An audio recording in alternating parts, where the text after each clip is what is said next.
Hello strangers on the internet. So today I'm coming at you with a little book haul because it's December and books. That made no sense. But we're moving on. I've got a stack over here sitting in front of one of my shelves. Ignore how messy they are.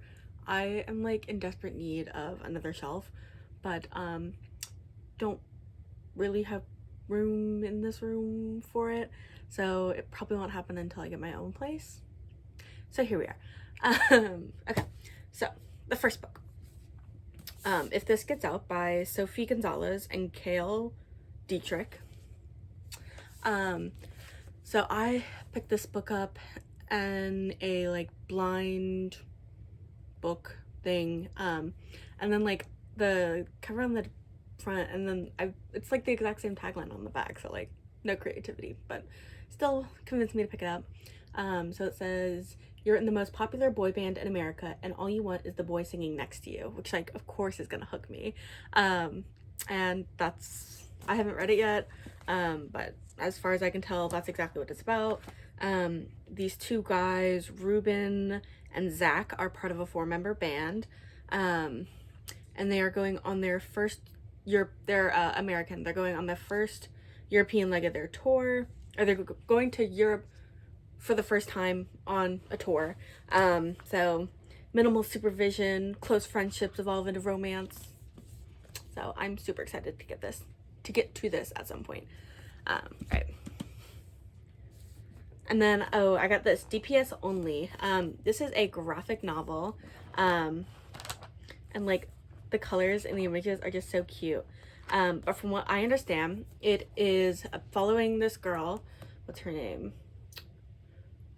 Vicky Tan, and she's a high school student, and this world is very similar to like the Ready Player One world or the Warcross world, where video games and esports are very, very popular. But it's not quite that level of sci-fi. Like, it's still contemporary. It's like Gran Turismo almost, like that kind of level of technology. I never actually finished watching that movie. I only made it like half an hour in, and I'm like, okay, I'm so bored. But basically, Vicky is living in the shadow of her older brother, who's like really good at esports, but she is also like good at esports, and like there's a local tournament or something, and she enters with a mask because of like all the stigma around women in like video games, like she's just a girl, like da da da da, like yeah. So that's that. It's a graphic novel. I think it's gonna be good. I'm excited to get to that one. Okay, this is book 7 in the Michael Vey series, The Last Lightning. What is it? The Final Spark. So I have just been like, I got these all used. So just for the record, support your local used bookstores. So I have been slowly collecting the Michael Vey books, because I read them when I was young, and I really want to reread the whole series. But I just like, and I don't know, I just like them and would like to have the whole series in my collection. Where would they be? They're gonna be over on that shelf somewhere. All of my shelves are organized by genre, and then at some point they were organized by author within the genre. Not anymore. I mean, like the books that are like normally shelved are, but then like you can see like these books are just like stacked here in front. So like these are in, actually I took a book out from here, and that's why these two are here, but like the ones in the back are done, and then the ones in the front are either newer ones or books that I read and took out and then like didn't have the room to put back. But anyway, book 7. So this series follows a boy, Michael Vey, and he has Tourette's syndrome.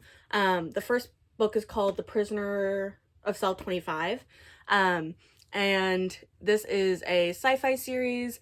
How do I describe the first book? So basically, Michael, he like starts to notice some weird things going on in his life, and he ends up getting kidnapped. It's been a while since I've read. Again, I want to reread, but I would recommend.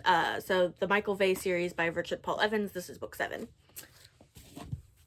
Okay, next we have Supernova. This is another book that I have read, and I own, so This is the Renegades trilogy. So it's Renegades, Arch Enemy, Supernova. I already own Renegades. It's also going to be over there. And this is the third book in the series. So this is the Ideal Identity Shenanigans series. So it follows these two characters, Nova and Max. No, Max is the sibling. What's the boy's name? Max was my favorite character, which is why. Adrian! Adrian. Because he does exhibit some Adrian-aggressive tendencies. But Nova and Adrian. And so Nova is part of this organization called the Anarchist. They are like the known villains of the world. They are super evil. They do bad things just for funsies. And she grew up in this group. And so I'm like trying to remember like what's in the original description because I don't want to spoil it because it's really good. And then Adrian is the son of the two top superheroes. So superheroes and villains. And so the two main, there's the like group of 6 main superheroes, and there's like the captain who's like the number one, and like he ended up marrying one of the other superheroes, and they adopted Adrian, and Max, because I've already mentioned that. But yes, and then the main plot line is that the anarchists are like, we have to get into the hero commission, like we have to infiltrate, so we're gonna send Nova in as like an undercover agent, and so she ends up on the same superhero team as Adrian. So this is the third and final book in that series. Highly recommend. This is, I'm not gonna say my favorite Marissa Meyer book, but it's my favorite Marissa Meyer series. I think Heartless is my favorite book, but that one's a standalone, and that one follows the Queen of Hearts, and that is all I will say about that. Because that book, Heartless, is a good book to go in completely blind. Know that it is a story about the Queen of Hearts' origin and nothing else, and go read it right now. It is so good. Okay, the next book. So this is another book that I have not read, These Violent Delights. I see Chloe Gong everywhere on like the internet, and I really want to get around to reading some of her books. So when I saw quite a few of them at my local used bookstore, I was like, okay, let me go ahead and pick some of them up. So I got These Violent Delights, and then let me look for it. Foul Lady Fortune. It's so pretty. And I'll get to the other ones in a second. These are her two big series, I think. And I don't know if they're connected. I know both of these are the first books in their respective series, called These Violent Delights and Foul Lady Fortune. And I know this one came out first. Let's see. But I don't know if they're in any way, shape, or form related to one another. I think it may be like, not prequel and sequel series, but like this series came out first, and this is like connected to it. So it's like the Percy Jackson and Heroes of Olympus, where these ones technically come first, and you may get more enjoyment if you read this first before this, but I don't think you technically have to. Maybe? I don't know. I guess I'll find out when I read it. So I picked those two up. And then these for the other books I picked up by Chloe Gong. And these are, let me find, they came in this box. Last Violent Call. And I know this is 1.5 in the Foul Lady series. This Foul Lady, I've already forgotten what it's called. Foul Lady Fortune.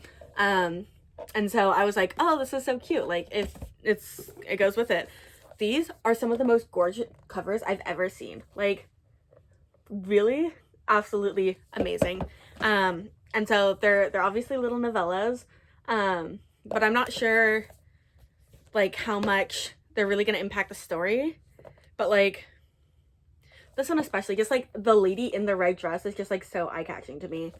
Like, she's so classy, and I just want to know her story. Like, so anyway, this is A Foul Thing and This Foul Murder by Chloe Gong as well.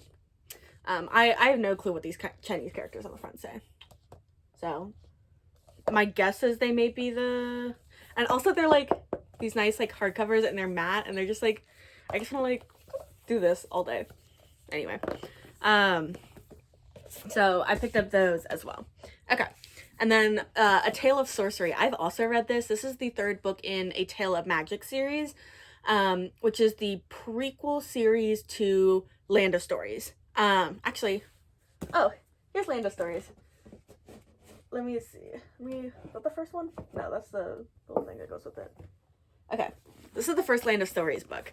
And so this follows two twins, Alex and what's the brother's name? Connor? Yes, I think Connor. So this follows Alex and Connor. And then this follows Bristol, who is Alex and Connor's grandmother. And so the grandmother appears in this as the grandmother. And then this is the grandmother when she's like 13 or something like that. Does it say?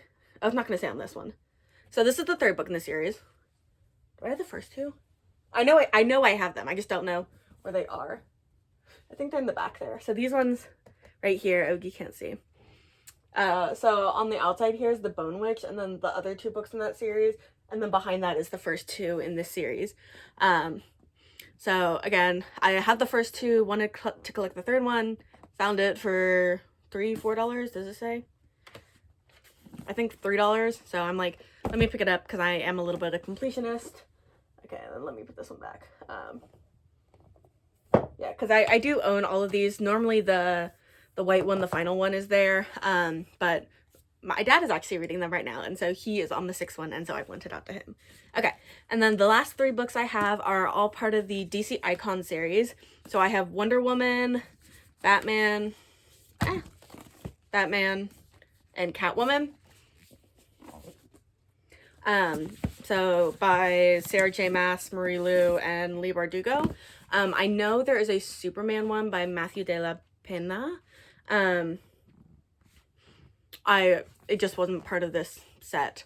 And so each one of those follows one of the DC people.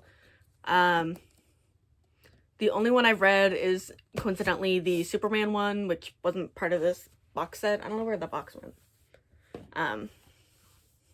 Is it over there? Maybe, I don't know. But it also came with this poster. So I don't know if the Superman one came out most recently. Because this one has the first three, and then it's like, get the last one in the collector's thing. I don't know. But yeah,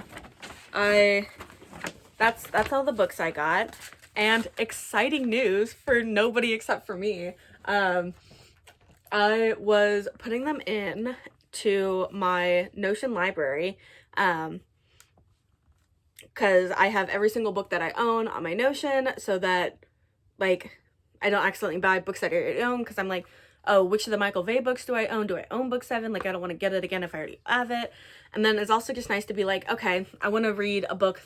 Like, I'm not in the mood for anything in particular. Let me read a book that I already own. Even if I'm like at school and have to like get it by audiobook or through the library. So, my library list. Can I like zooming just on the bottom? Ha ha ha. So I have each individual book, and then I don't know if you can see it, count 508. So I own officially 508 books, which in my mind puts me over the threshold for library. I know some people say it's 1,000, and then there's some people who say it's like 5,000, but for me, it's 500. And in my heart, it is 500. And so I would just like to say that I have a full library. I have a library. A qualification that matters to nobody. But it makes me happy, and that's all I care about. So yeah. Okay, that's all I got. Thanks for listening to me. I will see you someplace else on the internet.